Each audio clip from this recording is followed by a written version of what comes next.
So it's Amanda here with Homeschool and Life, and Lauren and I just love coming to you each week to share some stuff what we were doing. My goal was actually to get this video done this summer, but you know, that didn't happen.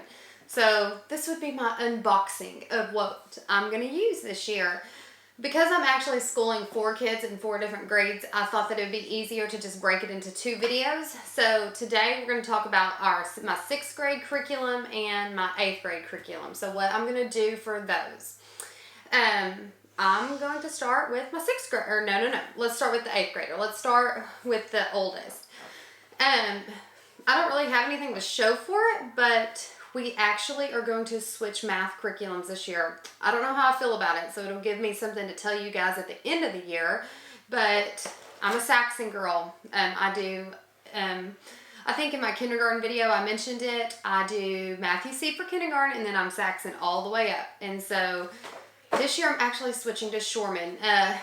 Lauren kind of did. I'm not going to say she talked me into it. She was just sharing with me about it. So then I went and I read, you know, the hours and hours of reviews you can find on curriculum, and there was several points on the Shoreman math that sold me. Number one, I'm gonna count it as a credit this year, even though we're in the 8th grade, for Algebra 1. And they do their 2 years of it. You get your algebra credits and your geometry credits, because geometry is built in. And something that it does a little differently is brings in some like biblical principles, like on the math, like just kind of how things work out, which I always think that information is interesting and fun.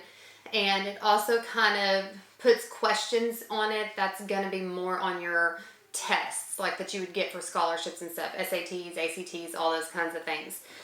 So those are pretty good reasons to switch. However, I'm not super excited about so much of it being online.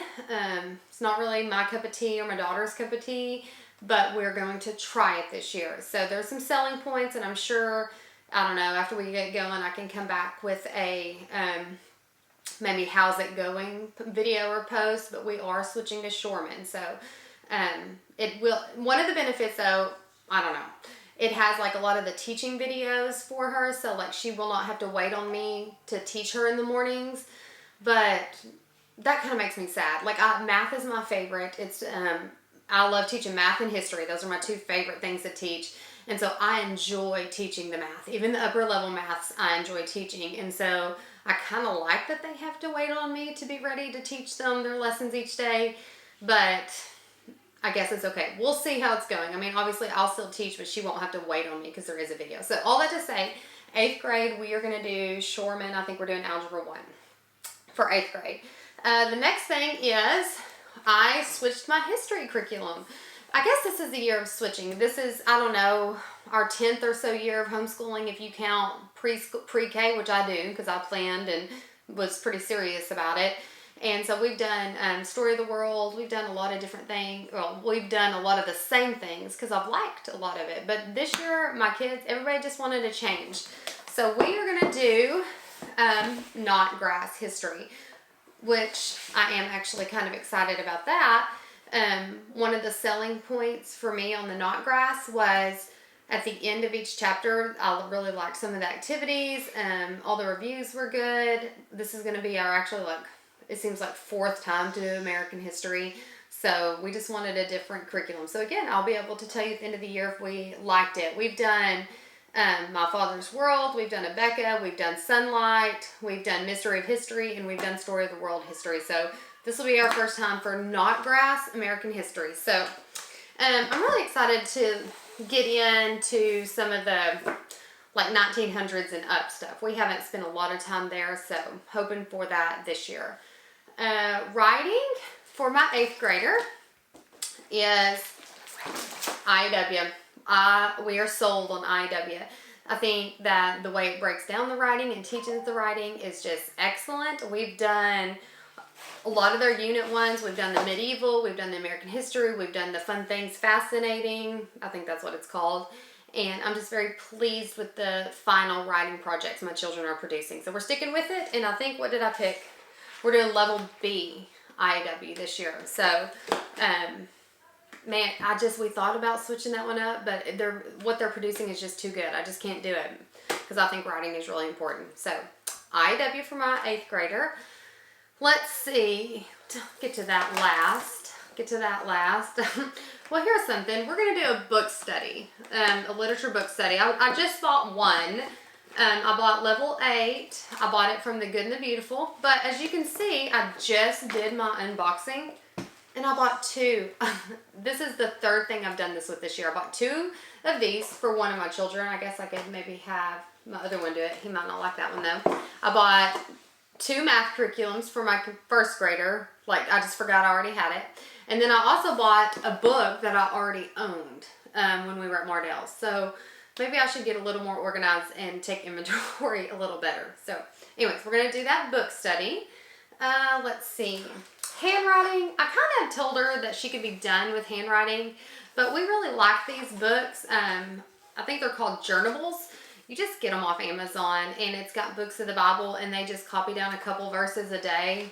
That's my son's. And then by the end of it, they have an entire book of the Bible written in cursive. So we do that sometimes. Spelling, I'm letting her skip spelling this year, which I did a whole video on spelling. And so if you watch that, you'll see why. But we are going to skip spelling. And so for her science, let me move this out of the way. I just took it out of the box. We are going to do the good. Is this Good and the Beautiful? Yes. We're going to do the Good and the Beautiful unit studies. And so for sure, we're going to do chemistry and motions and simple machines, which is kind of like physics, I guess. We actually did the master books one of this book a couple years ago, and it was really good.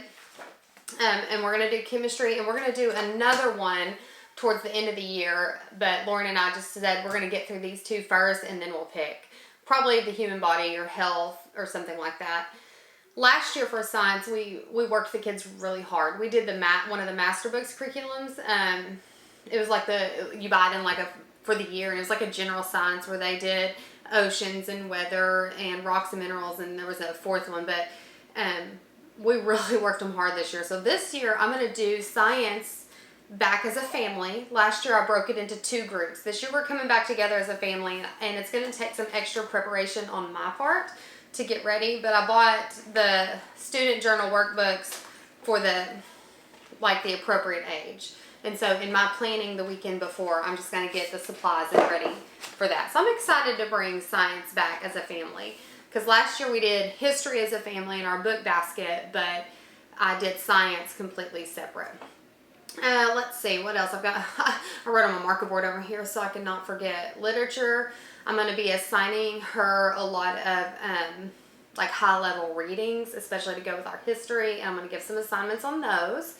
But she has 2 other electives this year. One is Spanish. She's going to do an online Spanish program, actually with Lauren's daughter. They're both going to do the same Spanish program. So maybe when we get together for co-ops, they can try to speak Spanish to each other. So we're excited about that. She's been wanting to do that for a while now. And so finally, I did it. And also, it's kind of funny, we are doing the economics elective from Master Books. And so when I was getting this elective, I couldn't decide between economics or logic. So I let my daughter pick, and she wanted to do this one. And so when Lauren and I talked the next week, she was actually looking at them, and she had picked logic. So her kids are going to be doing logic for their elective, and mine is going to be doing economics, which next year we're going to do the Master Books Logic for the elective. I thought that my 6th grade son probably needed to wait 1 more year, and then him and my daughter can do it together. So Lauren will be able to give me a great review, or, a good review if she likes it or not, and then I'll be able to tell her about this, which I like this kind of stuff. It goes kind of with math and philosophy and theory. And my husband was an economics teacher before becoming a principal, so I'm really excited about this. So anyway, that's something we're going to do in our morning basket time. So I'm going to wait and talk about that later. So I think that's it. So we've got our main things. We've got our electives, so Spanish, economics, our literature, our writing, our math, our history, and then our science. And then I wanted to kind of get the year started and then see what our workload was, how we needed to change things. The only thing I might add back in for her is Fix-It grammar if I feel like she needs more grammar. But really with the IEW writing and what she's done so far, like we'll just see how it comes out in her writing if I feel like I need to add Fix-It or not. So that is my 8th grade curriculum, and we're going to count a credit this year. So we'll make, Lauren and I'll both make another video about that, so you can see how we're going to count our credits for Arkansas. So let's go into my 6th grader. He's doing Saxon again. Saxon math, I love it. I actually even pay for the online grading. The Saxon comes in like a textbook, like a traditional textbook, and I make him do all of his work on a notebook paper, like good old-fashioned pencil and paper. Like I'm really all about that. I really feel like it's really good for your brain with math. But I pay for the online grading because I would get so far behind in their grading. It was so terrible. Like I would try to grade it every day, but then I would be like graded every Friday. And in our house, we do math to perfection, meaning I don't care. Like everything they get wrong, they have to fix. Like everything's done to perfection in math. But I started feeling bad for them, and it was my fault because I wasn't getting it graded. So paying for the online grading, they do all their work by hand, and then they just enter in their answers on the computer, and it sends me what their grades are, what they miss, and everything like that, which is awesome. And then I can just have them redo what I think they should redo. So Saxon math. We're doing, like I already said, he's doing the Knotgrass American History with us. And so I just picked up this, the prescripts. I believe this goes with Classical Conversations, but they just sell it at Mardell's. And it is going to be just some cursive writing that all has to do with American history, just to keep that practice up. It doesn't take but a few minutes a day. We also, this isn't one of the main subjects. This is one of their electives. We do word roots. If you don't do word roots, I recommend it. It's just like a side subject. I make them do like one lesson a week, and they can do, you know, a problem or page or two one day, skip a day, just as long as at the end of the week a lesson is done. And it's all, I would say, like vocabulary and breaking down prefixes and suffixes and using words in a sentence. And it's just really, I think it's really good. It's from the Critical Thinking Company, which they have some good stuff. Let's see. I switched yet again for, I guess you would call it grammar, you might say. I have done Abeka, My Father's World. We did Good and the Beautiful. We've done master books. We've done lots of different grammar writing type. Writing is IW, but more the grammar type. And so I just had some concerns about how we did things the past couple years. And so I'm switching to BJU for English for my son's 6th grade.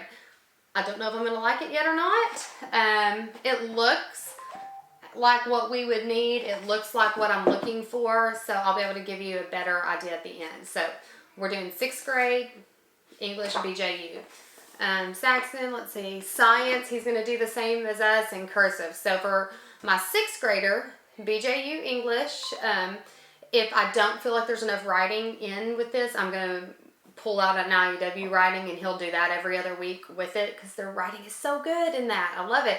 And then he's going to do the Saxon math, Knotgrass history, the Good and the Beautiful science with us, and it's cursive. And I haven't decided on his electives yet if I'm going to have him do, this with her, or if I'm going to add him in something else. So we'll see. I just really need to get the year started. So I've got some more stuff to talk about, but I'm going to break it down into another video. So there's overall our 8th grade and 6th grade curriculum that we're going to use for the year. And my next video, I'll come back and share what I'm doing for 1st grade and 4th grade. And then I'll also share what we do in our morning basket and what is like as a group, which this is what I'll just go ahead and share. I'm really excited about it. I got Foundations of Worship. I think looking at this, I'm going to just do some planning. It's more like a workbook like the kids would do on their own. I'm going to just modify and add this into our morning basket time, but I'm getting ahead of myself. So, and there's 8th grade and 6th grade. So if you have any questions, just send us a message or an email. We'd love to answer and help. And if you would follow us on Instagram, that's actually where Lauren and I like to hang out during the week. And we are excited to share our ideas. Thanks.